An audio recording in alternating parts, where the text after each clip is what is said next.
하루도 하나님의 뜻에 우리의 인생을 맞추길 원합니다.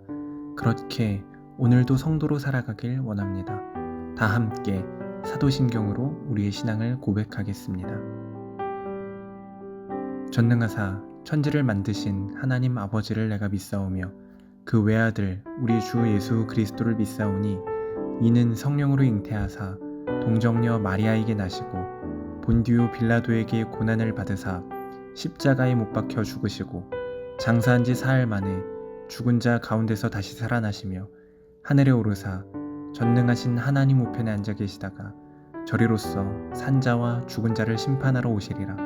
성령을 믿사오며 거룩한 공회와 성도가 서로 교통하는 것과 죄를 사하여 주시는 것과 몸이 다시 사는 것과 영원히 사는 것을 믿사옵나이다. 아멘.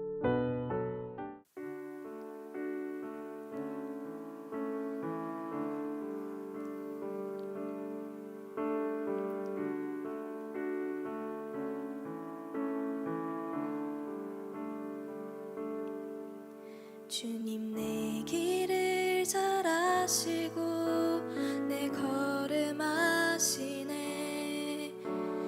어둠에서 빛을 내시는 그분을 믿네. 무엇으로 주를 섬길지 어디로 가야 할지 헤매이는 나를 아시고 길을 여시네. 주님 내 길을 잘 아시고 내 걸음 아시네. 어둠에서 빛을 내시는 그분을 믿네. 무엇으로 주를 섬길지 어디로 가야 할지 헤매이는 나를 아시고 길을 여시네. 내 삶은 주의 것, 내 삶은 주의 것, 온전한 신뢰를 주께 드리네. 보이지 않아도 믿음으로 걷네. 주 영광 바라보며 주만 따르네. 내 삶은 주의 것, 내 삶은 주의 것, 온전한 신뢰를 주께 드리네. 보이지 않아도 믿음으로 걷네. 주 영광 바라보며 주만 따르네.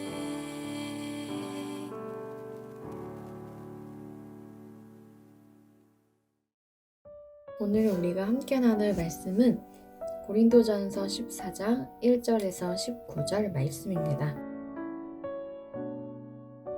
사랑을 추구하며 신령한 것들을 사모하되 특별히 예언을 하려고 하라. 방언을 말하는 자는 사람에게 하지 아니하고 하나님께 하나니 이는 알아듣는 자가 없고 영으로 비밀을 말함이라. 그러나 예언하는 자는 사람에게 말하여 덕을 세우며 권면하며 위로하는 것이요. 방언을 말하는 자는 자기의 덕을 세우고 예언하는 자는 교회의 덕을 세우나니 나는 너희가 다 방언 말하기를 원하나 특별히 예언하기를 원하노라. 만일 방언을 말하는 자가 통역하여 교회의 덕을 세우지 아니하면 예언하는 자만 못하니라. 그런즉 형제들아, 내가 너희에게 나아가서 방언으로 말하고 계시나 지식이나 예언이나 가르치는 것으로 말하지 아니하면 너희에게 무엇이 유익하리요? 혹 필이나 검은고와 같이 생명 없는 것이 소리를 낼 때에 그 음의 분별을 나타내지 아니하면 필이 부는 것인지 검은고 타는 것인지 어찌 알게 되리요? 만일 나팔이 분명하지 못한 소리를 내면 누가 전투를 준비하리요? 이와 같이 너희도 혀로서 알아듣기 쉬운 말을 하지 아니하면 그 말하는 것을 어찌할리요? 이는 허공에다 말하는 것이라. 이같이 세상에 소리의 종류가 많으나 뜻없는 소리는 없나니 그러므로 내가 그 소리의 뜻을 알지 못하면 내가 말하는 자에게 외국인이 되고 말하는 자도 내게 외국인이 되리니 그러므로 너희도 영적인 것을 사모하는 자인즉 교회의 덕을 세우기 위하여 그것이 풍성하기를 구하라. 그러므로 방언을 말하는 자는 통역하기를 기도할지니 내가 만일 방언으로 기도하면 나의 영이 기도하거니와 나의 마음은 열매를 맺지 못하리라. 그러면 어떻게 할까? 내가 영어로 기도하고 또 마음으로 기도하며 내가 영어로 찬송하고 또 마음으로 찬송하리라. 그렇지 아니하면 내가 영어로 축복할 때에 알지 못하는 처지에 있는 자가 내가 무슨 말을 하는지 알지 못하고 내 감사에 어찌 아멘하리요. 너는 감사를 잘하였으나 그러나 다른 사람은 덕 세움을 받지 못하리라. 내가 너희 모든 사람보다 방언을 더 말함으로 하나님께 감사하노라. 그러나 교회에서 내가 남을 가르치기 위하여 깨달은 마음으로 5마디 말을 하는 것이 1만마디 방언으로 말하는 것보다 나으니라. 아멘. 반갑습니다. 오늘 고린도전서 14장 1절부터 19절을 중심으로 본질이라는 주제의 말씀을 함께 나누겠습니다. 바울은 고린도전서 12장을 통해서 은사에 대해 말씀을 전하기 시작했는데 어떤 사람들은 은사를 생각할 때 은사가 어떤 종류인가를 제일 중요한 관심사로 생각하지만 은사에서 가장 중요한 것은 은사의 목적입니다. 은사는 하나님께서 하나님의 원하심을 따라서 알아서 주시는 것인데 그것은 하나님 나라와 교회와 성도들을 섬기라고 주신다는 겁니다. 결국에 섬김을 통해서 성도와 교회를 유익하게 하는 것이 은사의 목적이죠. 그래서 어떤 종류 혹은 어떤 은사인지가 아니라 그것보다 진정한 섬김을 만들어낼 그 사랑이 가장 큰 은사라고 말씀을 하셨습니다. 그리고 나서 오늘 본문으로 넘어오는데 오늘 본문에는 사랑을 추구하고 신령한 것들을 사모하되 그 중에서도 특별히 예언을 소망하라 이렇게 말씀을 하십니다. 1절입니다. 사랑을 추구하며 신령한 것들을 사모하되 특별히 예언을 하려고 하라. 여기에서 말하는 예언이라고 하는 것은 어떤 이단들이 말하는 예언사역, 미래를 점쳐주는 그거는 이단들이 하는 거고 여기서 말하는 예언은 말씀사역을 말하는 거라고 여러 차례 말씀을 드렸습니다. 성령님께서 말씀을 통해서 시대를 보게 하시고 그 시대를 살아가는 방식과 그 힘을 가르쳐 주십니다. 그래서 우리는 늘 말씀의 귀를 기울여야 합니다. 여러 가지 미래를 한두 개 점치고 맞추고 여러분 그런 건 아무런 의미가 없습니다. 우리가 이 땅을 살아가는 동안에 예수님께서 말씀하셨던 제자도 하나님의 백성의 삶을 어떻게 살아내는가가 우리의 핵심이기 때문입니다. 그런데 어떤 사람들은 단지 신비하게 보이는 것들이 더 중요하고 가치가 있다고 생각합니다. 그러나 오늘 본문은 얼마나 신비한가, 얼마나 과학적으로 증명하기 어려운 일인가가 그 기준이 아니라 하나님이 우리에게 주시는 목적과 요구가 무엇인지를 아는 것이 훨씬 더 중요한 문제라고 말씀을 하십니다. 그것을 방언과 예언, 말씀 사역을 비교하는 것으로 보여주시죠. 2절입니다. 방언을 말하는 자는 사람에게 하지 아니하고 하나님께 하나니 이는 알아듣는 자가 없고 영으로 비밀을 말함이라. 그러나 예언하는 자는 사람에게 말하여 덕을 세우며 권면하며 위로하는 것이요. 우리가 잘 아는 것처럼 은사의 목적은 섬김과 유익에 있습니다. 교회와 성도들을 섬기게 하기 위해서 하나님이 각 사람에게 주시는 선물입니다. 그러니까 당연히 그 모든 것들은 성도들을 향해야 합니다. 성도들을 섬기는 방식으로 나타나야 된다는 겁니다. 그렇게 볼 때 방언이 아니라 말씀을 통해서 하나님의 뜻을 확인하고 성도들로 하여금 하나님께 집중하게 하는 사역이 훨씬 더 소중하다는 거죠. 4절입니다.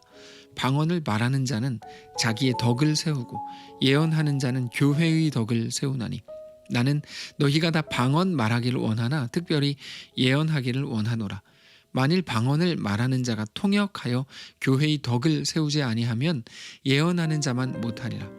그런즉 형제들아 내가 너희에게 나아가서 방언으로 말하고 계시나 지식이나 예언이나 가르치는 것으로 말하지 아니하면 너희에게 무엇이 유익하리요. 우리는 이 본문을 통해서 하나님이 우리에게 무엇을 요구하시는지 분명하게 확인할 수 있습니다. 사람들은 늘 신비한 무언가를 가장 소중한 것이라고 생각하지만 하나님께서는 그게 아니라 본질이 무엇인지를 우리에게 기억하라 이렇게 말씀을 하신다는 거죠. 그것은 예수님께서 이 땅에 계실 때도 똑같았습니다. 사람들은 늘 신비한 무언가를 따라다녔습니다. 그래서 늘 기적을 요구했죠. 그러나 예수님께서 그들에게 정말 보여주시려고 했던 것은 기적이 아니라 표적이었습니다. 기적이 단순하게 사람들이 행할 수 없는 신비한 어떤 능력이라면 표적은 사인입니다. 하나님이 창조주이시고 온 세상의 주인이신데 그 하나님은 예수님을 통해서 사람들을 구원하고 온전히 회복시키실 것이라고 하는 그 사인을 계속해서 말씀하시려고 했던 거죠. 그럼에도 많은 사람들은 예수님의 행하시는 일들을 통해서 그저 놀라고 그저 나도 저런 혜택을 받으면 좋겠다. 예수님 때문에 나도 병이 없어지면 좋겠다. 나도 예수 믿은 결과 잘 되면 좋겠다. 예수 믿어서 나도 부자가 된다면 정말 좋겠다. 이게 전부였다는 겁니다. 예수님께서는 그들에게 대해 참지 않으시고 이렇게 말씀을 하십니다. 마태복음 11장 20절입니다. 예수께서 권능을 가장 많이 행하신 고을들이 회개하지 아니하므로 그때에 책망하시되 화 있을진저 고라시나 화 있을진저 벳세다야 너희에게 행한 모든 권능을 두로와 시돈에서 행하였더라면 그들이 벌써 베옷을 입고 제에 앉아 회개하였으리라. 내가 너희에게 이르노니 심판날에 두로와 시돈이 너희보다 견디기 쉬우리라. 가버나움아 너가 하늘에까지 높아지겠느냐 음부에까지 낮아지리라. 너에게 행한 모든 권능을 소돔에서 행하였더라면 그 성이 오늘까지 있었으리라. 내가 너희에게 이르노니 심판날에 소돔 땅이 너보다 견디기 쉬우리라 하시니라. 기적을 얼마나 경험했는지 하나님께 객관적으로 얼마나 많은 은혜를 얻었는지는 전혀 중요한 게 아니라는 겁니다. 그들이 단 하나의 기적, 아니 어쩌면 기적이라고 말할 것도 없는 아주 작은 사건을 통한 깨달음이라고 해도 그것을 통해 하나님을 알게 되고 자신의 모든 연약함을 하나님 앞에 고백하게 되고 오직 하나님의 은혜가 없이는 한순간도 설 수 없는 자인 것을 고백하게 된다면 그것이 그를 살리는 것이지 그가 얼마나 대단한 일들을 겪었는가 하는 것은 전혀 중요한 게 아니라는 거죠. 그래서 겉으로 보이는 게 아니고 본질에 집중해야 되는 겁니다. 오늘 본문이 그렇습니다. 은사는 섬김을 위해서 주시는 거고 그러므로 성도와 교회를 섬길 수 있는 은사를 사모하라는 겁니다. 그게 은사의 본질이기 때문입니다. 그래서 오늘 본문은 사실 방언을 깎아내리거나 또는 말씀 사역을 더 높이려는 의도라기보다 우리에게 주신 소명이 무엇인지를 더 정확하게 알게 하시기 위해서 주시는 겁니다. 그 이후의 말씀들도 같은 의미의 말씀이 반복됩니다. 11절입니다. 그러므로 내가 그 소리의 뜻을 알지 못하면 내가 말하는 자에게 외국인이 되고 말하는 자도 내게 외국인이 되리니. 방언에 대한 말씀인데 그냥 외국인의 언어 이런 식으로 표현하죠. 외국어라고 말해요. 외국어를 말하는 은사, 방언을 하게 됐는데 그러면 어차피 서로 못 알아듣기 때문에 서로 외국인처럼 느껴진다는 겁니다. 그러나 외국어 방언을 한 후에 통역을 할 수 있다면 그러면 대화가 더 풍성해지겠죠. 서로의 뜻을 알게 되고 이해하는 폭이 늘어나게 될 겁니다.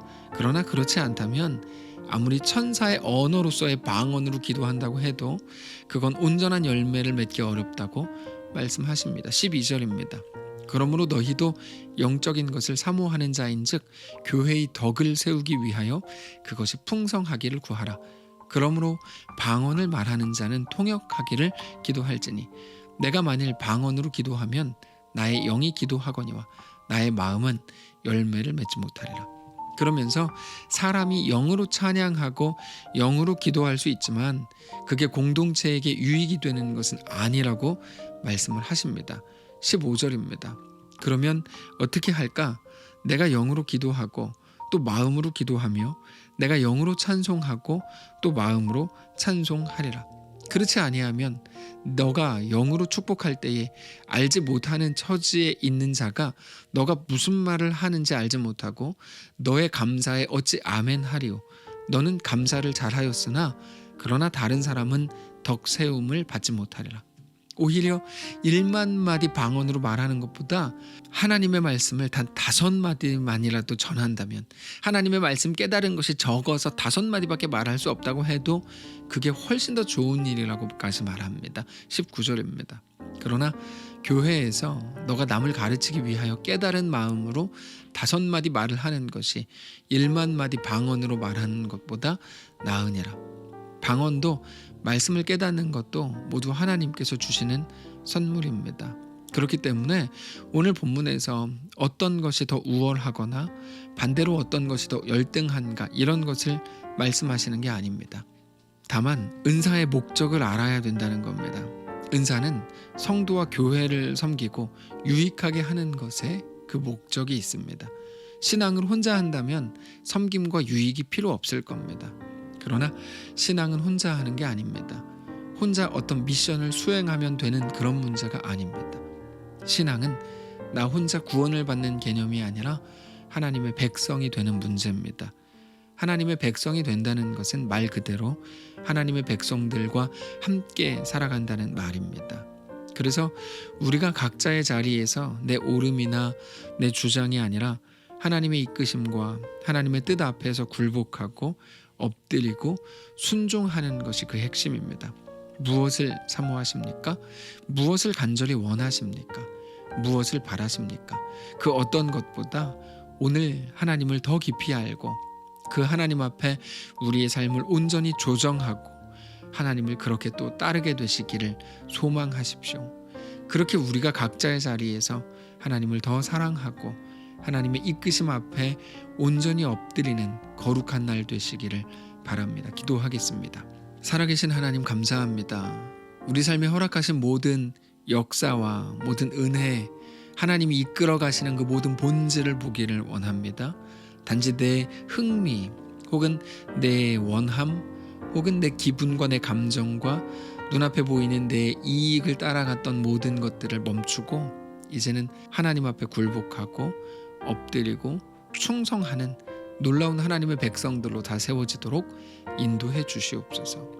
예수님 이 땅에 계실 때 가버나움처럼 혹은 벳세다처럼 그저 신비한 능력을 요청하고 구하지만 그것이 전부였던 그 삶에 멈추지 않게 하시고 하나님이 정말 원하시는 것이 무엇인지 깨달아 그 앞에 엎드리는 그렇게 살아가는 거룩한 주의 백성들 다 되게 하옵소서. 하나님, 하영봉 장로님의 장례가 진행 중입니다. 하나님께서 함께 하셔서 모든 장례 절차 위에 함께 하시고 하나님의 놀라운 은혜가 하나님의 위로함과 평안케 하시는 역사가 남겨진 모든 유가족들과 사랑하는 모든 성도들의 삶과 그들의 가정에 충만하도록 축복하시옵소서. 명절입니다. 거룩하신 하나님께서 함께 하셔서 모이는 모든 각 가정마다 축복하시고 하나님의 놀라운 은혜로 가득 채워지는 귀한 모든 성도들 다 되게 하옵소서. 감사드리며 살아계신 예수님의 이름으로 기도합니다. 아멘. 사랑하는 성도 여러분, 하나님께서 오늘 하루를 우리에게 또 허락하셨습니다. 하나님 앞에 온전히 나아가고 세워지시기를 원합니다. 특별히 기도한 것처럼 하영봉 장로님의 장례 절차가 진행 중입니다. 오늘 오후에 입관 예배가 있고 내일 발인 예배가 있습니다. 많은 성도들 참여해 주시고 위로해 주시기를 부탁드리고 또 모든 성도들이 한 가지로 신실하게 하늘의 소망을 두는 거룩한 명절, 거룩한 우리의 삶이 되시기를 주님 이름으로 축복합니다.